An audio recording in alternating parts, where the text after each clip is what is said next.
todos com a paz do Senhor. Amém? Senhor, nosso Deus e nosso Pai, querido e amado, nas tuas mãos, Senhor, entrega o teu filho, Senhor, que vai fazer menção, Senhor, da tua santa e gloriosa palavra de Deus, amado. Aleluia, Jesus. Que seja Ele, meu Deus, que venha falar, Senhor. Mas, Senhor, que tu venha colocar, Senhor, aquilo, meu Deus amado, no coração dele, meu Deus, aquilo que tu queres, Senhor, para a tua igreja, meu Deus amado. Em nome de Jesus, abençoa o teu filho e dá vitória em nome do Senhor Jesus. Amém? Aleluia.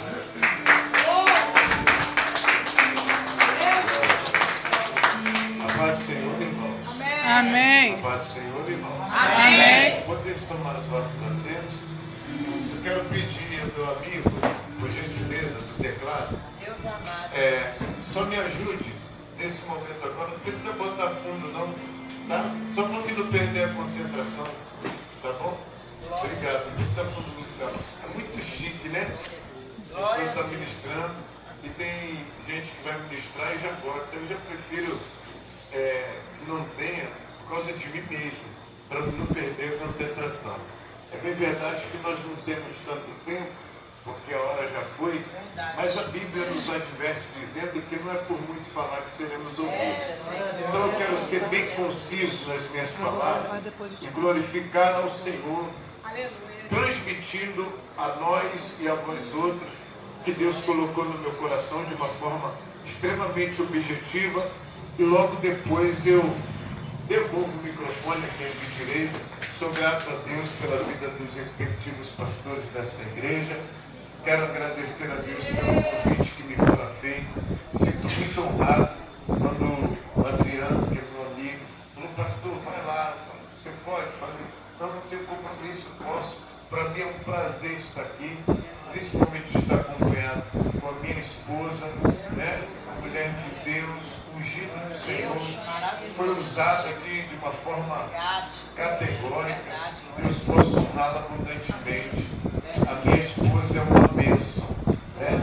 Quero agradecer a Deus pela vida do meu irmão Fernando em Cristo. Nós temos uma história muito longa juntos e estamos dando continuidade a essa história agora na presença do Senhor. A missionária Patrícia, todos os irmãos que estão aqui, que Deus possa lhe abençoar. Eu quero ser muito breve, por isso eu preciso que toda atenção seja boa. Estou debaixo da autoridade de Deus aqui. Eu gostaria que hoje fosse uma vigília. É verdade.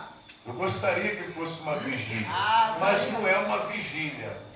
E tem gente que diz que o relógio está desviado. Não, há tempo para todas as coisas. O relógio é uma bênção. Quem estabeleceu o tempo e as estações foi Deus. Tudo que Deus faz é bom. Eu é que tenho que entender e ter prudência. Nem todo mundo mora tão perto quanto eu. Né? Nem todo mundo mora tão perto quanto eu. Se eu virar aqui, eu estou na minha casa. Né? Mas tem gente aqui que mora distante. E vai chegar um tempo no nosso bairro que a gente vai poder andar 3 horas da manhã aqui e sem preocupação nenhuma. Mas em nome de ainda Jesus, a gente tem que estar na oração. Amém? Mas Deus vai dar o livramento. Eu tenho algo de Deus muito forte para entregar. Olhe para alguém que está perto de você, educadamente, diga assim: você, é muito forte o que você vai ouvir. muito forte que você ouviu. Você ainda quer ouvir? Você ainda quer ouvir? Então abra comigo a sua Bíblia, porque eu vim debaixo da autoridade de Deus para transmitir algo profético para os irmãos. É bem verdade que eu não sou pregador, mas eu tenho uma palavra de Deus para as nossas vidas nesta noite. Primeiro livro de Reis, Alabashuri Calamanto, Rebashuri Calabashuri Andarabahaya, Celebrenda Lassuriai. Primeiro livro de Reis, capítulo 18, foi a palavra que o Senhor me confiabilizou para esta noite profética. Glória a Deus. Glória a Deus. 1 de Reis, capítulo 18, versículo de número 43 no capítulo 18 de 1 de Reis, o versículo 43, os que acharam digam amém. Amém. Nos diz assim: e disse ao seu servo, sobe agora, olha em direção ao mar. E ele subiu e olhou e disse, não há nada. Ele disse, Não há nada. ele disse, Não há nada. ele disse, vai novamente 7 vezes. Quantas vezes? 7 E vezes. sucedeu na 7ª vez que ele disse, eis que lá se levanta uma pequena nuvem do mar, semelhante à palma da mão de um homem. E ele disse, sobe e dize a Acabe, prepara a tua carruagem e desce, porque para que a chuva não te aperte. Diga glória a Deus. Glória a Deus.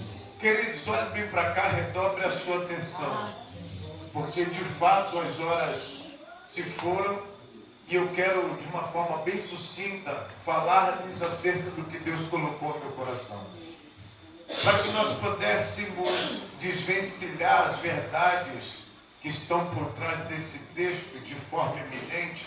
Eu precisaria de um tempo oportuno, porque diante das verdades espirituais que formam a conjunção dos versículos que usamos, existem verdades teológicas que precisam ser compreendidas. Haja vista que nós estamos diante de um texto que requer muita diligência para que possamos compreender. Até porque o texto está cercado por uma cronologia profética. O texto está cercado por uma dinastia falida. O texto está manifestando a nós um dos períodos mais complexos que Israel enfrentou em toda a sua história. Perceba que este texto que nós acabamos de ler, cronologicamente, ele está cercado por um período de grande divisão. Haja vista que logo após a morte de Salomão, Deus divide Israel. Israel passa a ser conhecido geograficamente em Reino Norte e Reino Sul. A saber, Reino Sul, Judá e Benjamim, e o Reino Norte, as 10 respectivas tribos. Logo depois desse período que Deus divide Israel, Deus começa a trabalhar individualmente nas tribos de Israel de forma peculiar. E uma das marcas principais de Judá é surpreendente. Por quê? Porque Judá era uma das principais tribos que Israel tinha na sua composição que Deus havia determinado. Se você olhar para a história de Judá, você vai perceber que grandes homens proeminentes saíram das entranhas de Judá. Para que nós não perdemos tempo, vamos compreender que o nosso próprio Cristo, o nosso Salvador, veio do berço de Judá. Logo, ele é conhecido historicamente, não apenas pela sua divindade, mas também como aquele que é filho de Judá, o leão da tribo de Judá. O que isso significa? Que esse texto pelo qual nós acabamos de mencionar, ele traz para nós verdades transcendentais que estão inseridas nele. Quando nós começamos a percorrer esses versículos, nós vamos perceber que Israel está diante de uma monarquia. O regime que cerca Israel está passando por precariedades espirituais. Se você pegar toda a história, a partir do capítulo 17, você vai perceber que Deus levanta um profeta, cujo nome era Elias. O nome Elias vem de uma raiz hebraica chamada Eliahu. A expressão Eliahu, traduzido do original, significa Yahvé é Deus. Só que Elias tinha uma característica peculiar. Por quê? Porque Elias veio de repente e desapareceu também de repente. Isto mostra-nos, aponta-nos de forma categórica também a respeito da noiva do Senhor, que manifestou-se debaixo da nobreza de Deus, mas vai desaparecer de forma repentina no arrebatamento. Glória a Quem Deus. acredita nisso, levanta a mão direita e dá um grito. Eu creio em nome de Jesus. Deus levanta as dinastias peculiares de Israel. E logo o texto vai nos mostrar que Israel passa a viver debaixo de manifestações imprudentes. Todas as vezes que Deus levantava um rei em Israel, a esperança é que este rei estivesse no trono, mas Deus no governo. Quando Deus escolheu Davi para que fosse rei de Israel, escolheu antes mesmo de colocar Acabe no trono, porque isto o próprio Deus testemunhou para sua própria filha do rei Acabe. Mas o texto diz, senhoras e senhores, que agora a apostasia, o pecado, a degradação imoral e espiritual está entranhada nas entranhas de Israel. A Bíblia diz que uma nação que era monoteísta está carregando característica politeísta. E o que era uma nação monoteísta? Uma nação monoteísta era aquela que adorava unicamente ao Deus Todo-Poderoso. Mas agora, para se parecer com as nações estranhas, com as nações pagãs, Israel decide pedir a Deus um rei. Não estando satisfeito com o governo de Deus sobre ela, ela começa a reivindicar a Deus que lhe desse um representante executivo. Deus, entendendo que o povo queria, deu o primeiro rei para Israel. Mas a Bíblia diz que esse rei prevaricou contra Deus. Deus coloca o seu governo na balança, acha ali em falta, levanta o segundo rei de Israel, e com ele Deus faz uma aliança. A palavra do Senhor diz que Deus levanta Davi, coloca Davi no trono. A Bíblia diz que o tempo em que Davi fica no trono, ele peca contra Deus, mas o seu reinado é marcado por um ato de arrependimento. Diferente de outros reis que passaram no governo de Israel, que não tiveram para eles quebrantamento, Deus dá testemunho do arrependimento de Davi. E depois de tudo que Davi havia feito, depois de ter morrido, Deus vem a Salomão e diz a ele: se tu andares no meu caminho, como andou teu pai Davi, não lhe faltará sucessor que te assente no seu trono. Aleluia! A história bíblica vai passando dos tempos e vai se deparando com crises existenciais. Se você olhar para os versículos que lemos, você vai perceber que há um rei em Israel. Mas como se não bastasse ter um rei em Israel, este representante espiritual de Israel está prevaricando. E não uma prevaricação natural.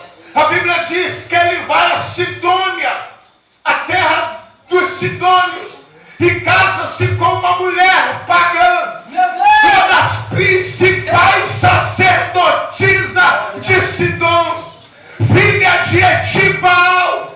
E com ela tinha como assessores aproximadamente 950 sacerdotes que adoravam a divindade conhecida por nome de Astarote. Meu Deus. Acabe vai lá onde Deus não mandou ele ir. Meu Deus.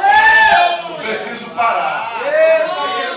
Eu preciso parar. Senhor, meu Deus. Acabe vai lá onde Deus não mandou ele ir.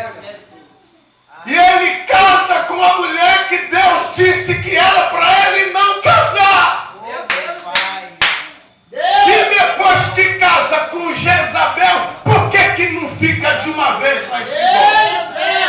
Já que estava com a vida toda arrebentada, já que estava escravizado, já que estava no emaranhado da repugnância, por que não fica lá servindo a Etibal? Oh, Jesus. Como se não bastasse ele ter casado com Jezabel, ele traz Jezabel para Israel. Meu Deus.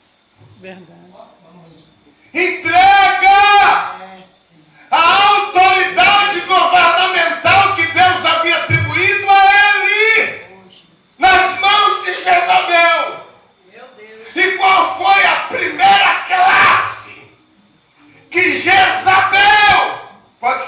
fica quieto. Pode falar. E qual é a primeira classe que Jezabel, quando chega em Israel, começa a perseguir? Pergunte qual, pastor? Qual, pastor? Os profetas.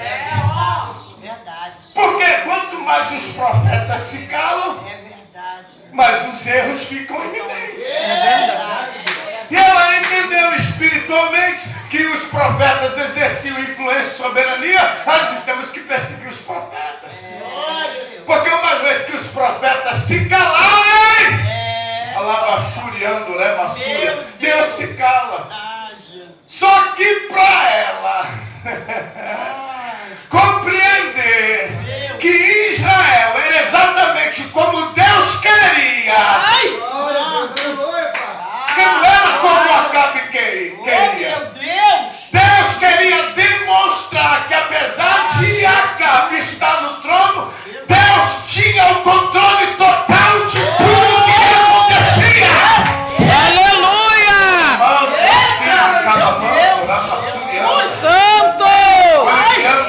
Jesus. A Bíblia diz que cultos a Baal começam a acontecer em Israel. Deus, meu Deus. A Bíblia diz que uma parte dos profetas se convertem a Baal. Está na Ai, Bíblia. papai, meu Deus. E começa a acender incenso aos Baales. Jesus, Jesus. E o que é que o texto diz? O texto diz que Deus envia Elias Meu Senhor. a profetizar para Acabe. Por quê?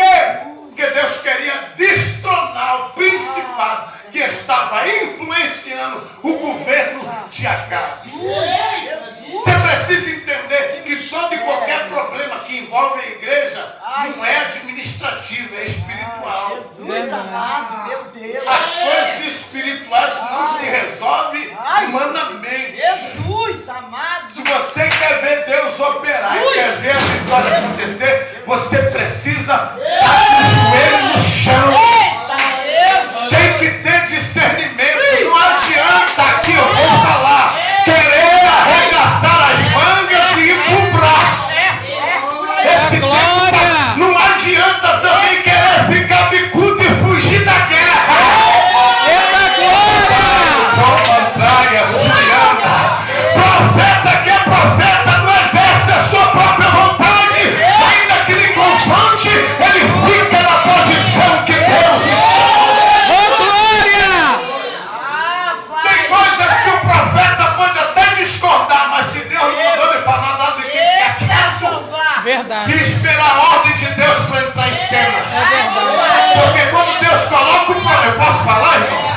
Eu posso falar? Porque quando Deus coloca o profeta em um ambiente que tem problema, não é para o profeta fazer parte da panela. Verdade. Coisa linda, hein, Jesus? Porque profeta dentro de panela, ele perde a identidade. Desse Mais jeito. um dos fofoqueiros. Desse E é por isso que no meio de picuinha você tem que ficar separado. Porque não é profeta. É por isso que tem reuniões que Deus não quer. Eu vou falar. É por isso que tem reuniões que Deus não quer que você faça parte. É verdade. É por isso que tem grupo de WhatsApp que você tem que sair e se retirar. Fala, paia. É por isso que tem gente que Deus não quer você transitando com elas. Porque não são espirituais.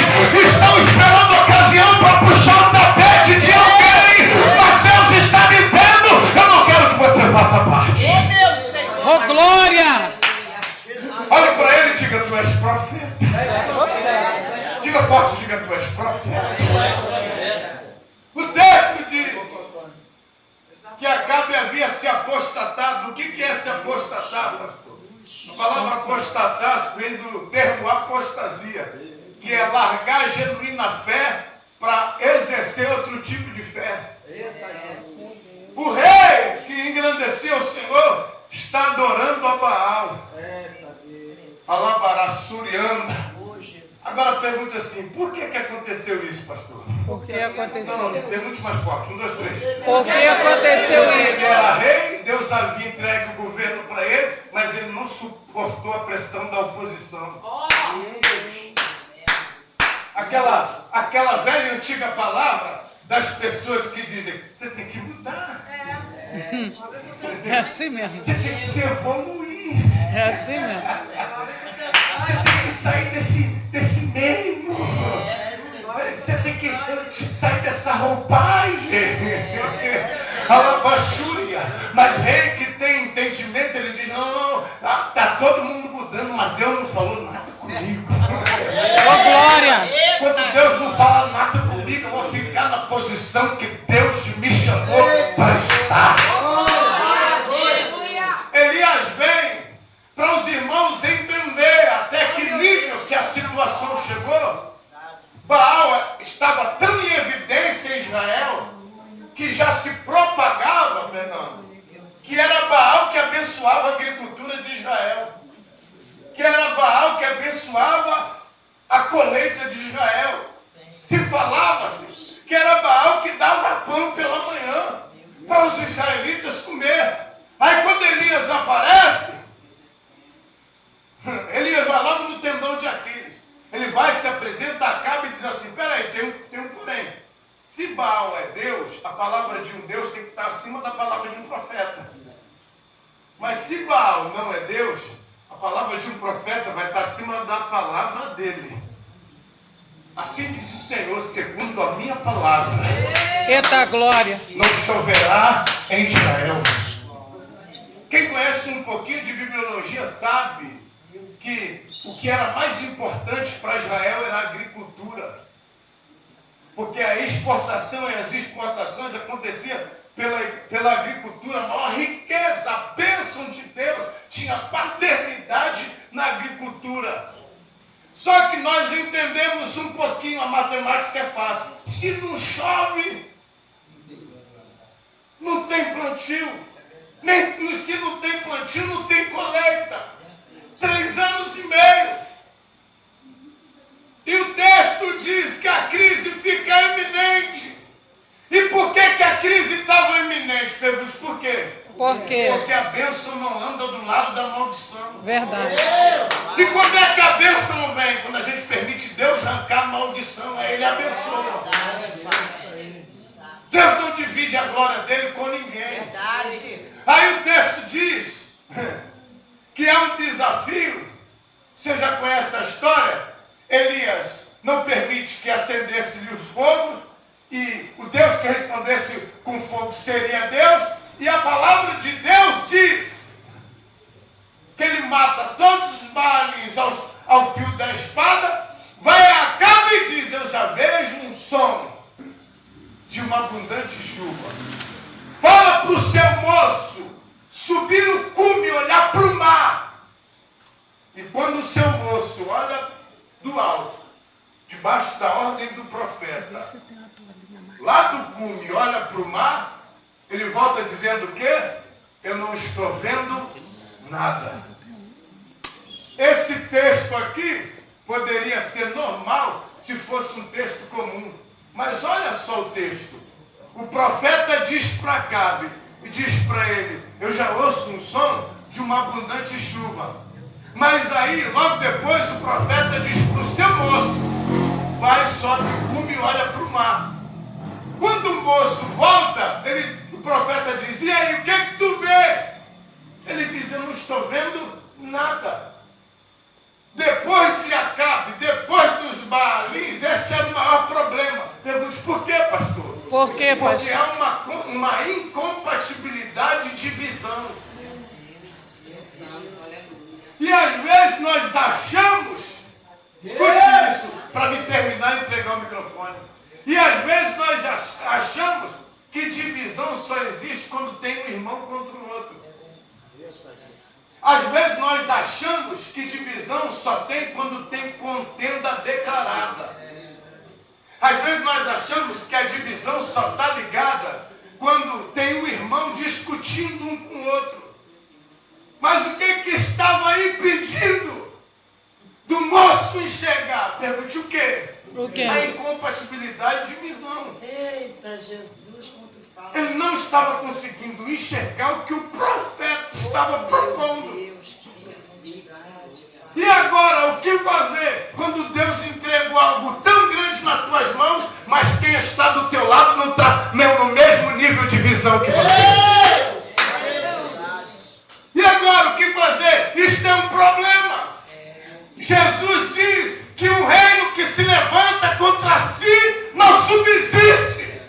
verdade. A palavra do Senhor diz de forma explícita e categórica: andarão dois juntos se não houver concordância.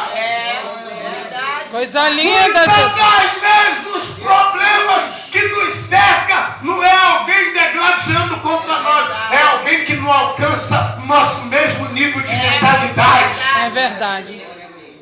Por quê? Porque o primeiro erro deste moço, termina agora, pastor.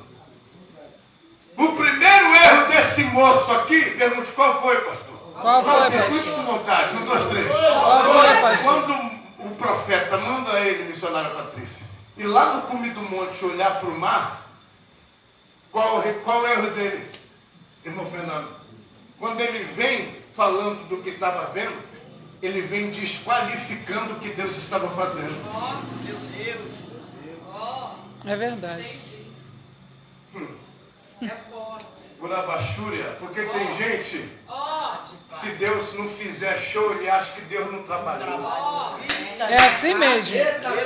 Parece que ele foi criado o tempo todo no circo. Se não acontecer Como tu tá falando? as ações pirotécnicas, Deus não agiu. Jesus! Mas olha o nível de maturidade do profeta. Vou te explicar porque eu tenho que terminar aqui. Olha o nível de maturidade do profeta. O profeta sabe para quem está perguntando. Diga comigo, o profeta sabia para quem estava perguntando, mas sabia também quem ia responder. Quem iria responder?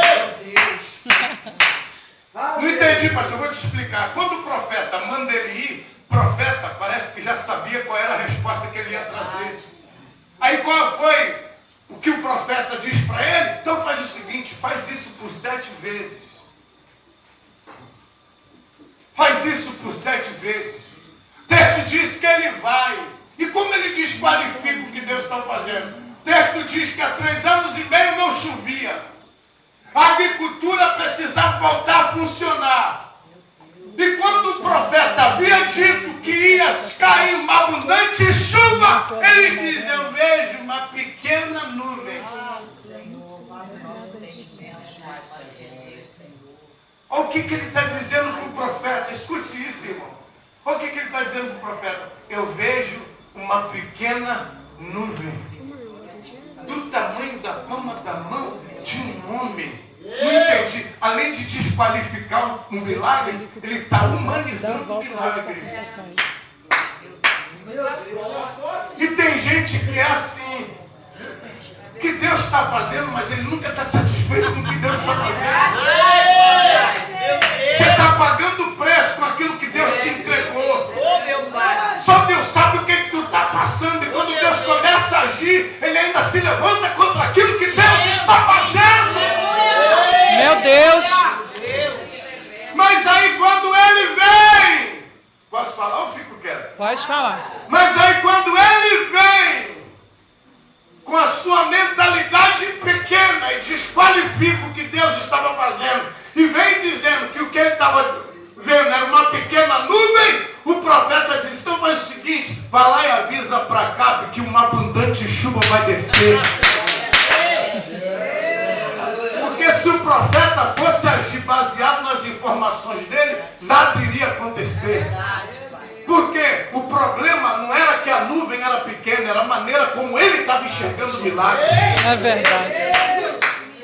Tem gente que abre a boca e fala assim, oh, Deus vai fazer algo tão pequeno. Olha para a Bíblia aí e vê, eu te desafio. Me mostra alguma coisa pequena que Deus tenha feito. Meu Deus! Olha para esse crente e diga para ele assim, Deus não faz nada pequeno. Pastor, não confunda. Peraí. Não cometa gafe e exegese. Não confunda Deus usar coisas pequenas em fazer coisas pequenas. É verdade. Deus não faz nada pequeno. Ele usa os pequenos. Glória a para Deus. fazer coisas grandes. Obrigado. Mas tudo que ele faz é grande. O que o Senhor está dizendo? Eu estou dizendo que você precisa aprimorar sua visão. Deus precisa mudar sua mentalidade. Aí se você for estudar, você vai descobrir o seguinte, que ninguém enxerga com os olhos. Ninguém enxerga com os olhos. Todo mundo enxerga com a mente. Os olhos é o instrumento que transfere as informações para a sua mente. Então, na verdade, a gente enxerga com a mente e os olhos captam a visão. A Bíblia diz, como você imaginou, assim será. Paulo, quando se depara diante de uma igreja que estava com a mentalidade pequena, ele diz, transformai-vos pela renovação da vossa mente. Quando a gente pede mal, acontece o quê? Recebe. Quando a gente pede mal, acontece o quê? Recebe. Isso não está na Bíblia, não. Você ouviu de alguém. A Bíblia diz assim, ó, não recebeste porque pediste mal. É assim mesmo.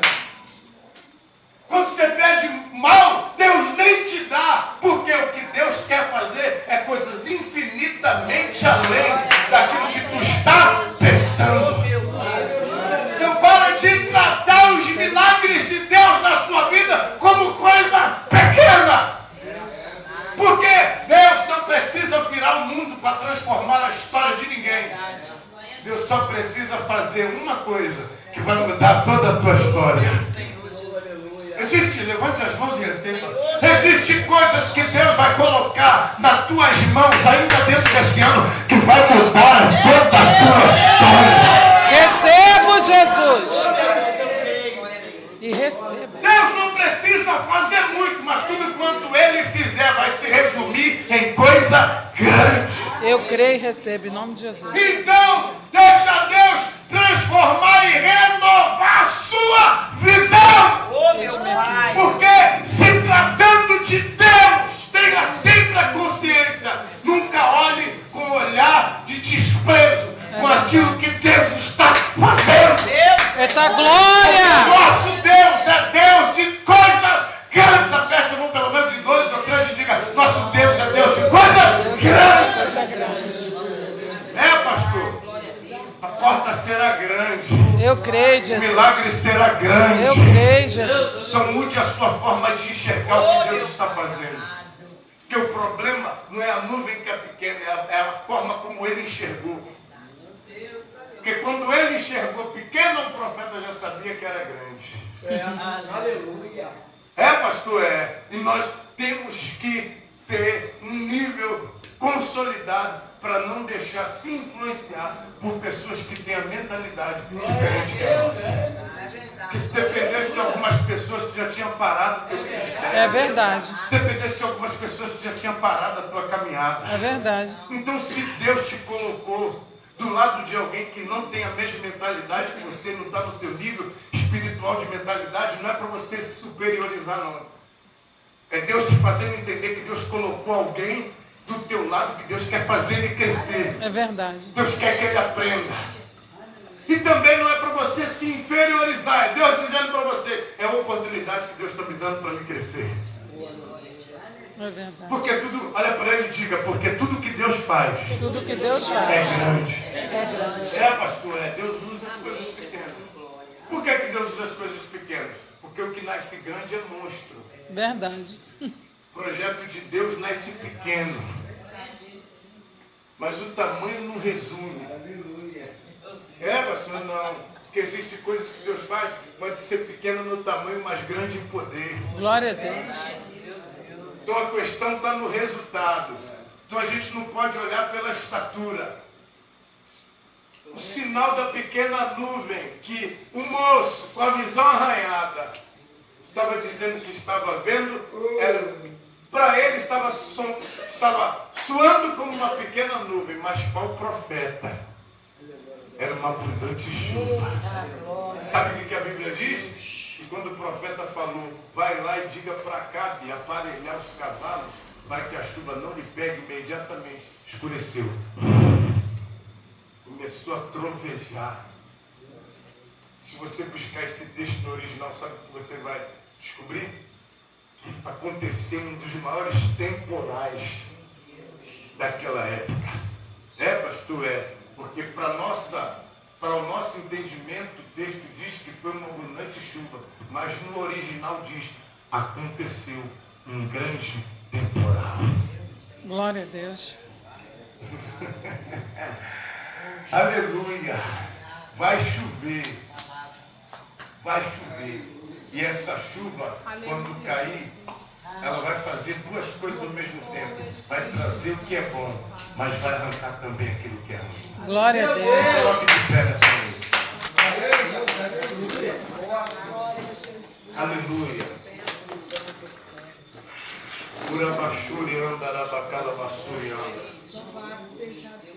Eu quero orar nesta noite para que Deus aprimore a sua visão, para que o Espírito Santo abra a sua mente, para que o Senhor não permita que você seja influenciado negativamente por pessoas que não têm a mesma mentalidade que você. Deus quer que você entenda e desfrute de coisas na presença dEle que muitas pessoas não desfrutaram. E que muitas das vezes você está abrindo mão pela maneira de pensar. Uma das maiores dificuldades que nós temos é quando a gente lidar com gente teimosa. Verdade. Que acha que é a dona e o dono da razão. Mas Deus quer transformar a sua mente. Porque Ele te chamou para coisas grandes. Deus quer abrir para você uma porta grande. Porque tudo que Deus quer fazer na sua vida é com amplitude. Quantos recebem essa palavra? Então feche os seus olhos. Senhor, eu quero te agradecer. Te agradecer por esta noite. Te agradecer pela tua palavra. Te agradecer por esta igreja. Senhor, começa a tocar na visão de cada um que se encontra dentro deste lugar. Eu quero pedir a Ti agora, na autoridade do Teu nome, que o Senhor comece a transformar a mentalidade dos Teus filhos que aqui estão. Senhor, nos faça enxergar as coisas como o Senhor enxerga. Nos faça ver as coisas como o Senhor vê. Nós queremos que o Teu nome seja glorificado. E que o Senhor possa nesta noite ampliar nossa visão, arrancando de nós o pessimismo, porque a Tua palavra diz, Senhor, que a fé é o firme fundamento das coisas que não se vê, mas a prova daquilo que se espera. Eu acredito em tudo que o Senhor vai fazer na minha vida. Eu acredito em tudo que o Senhor vai nos entregar, em nome do Senhor Jesus Cristo. Muda a nossa história para a glória do Teu nome, em nome de Jesus. Amém.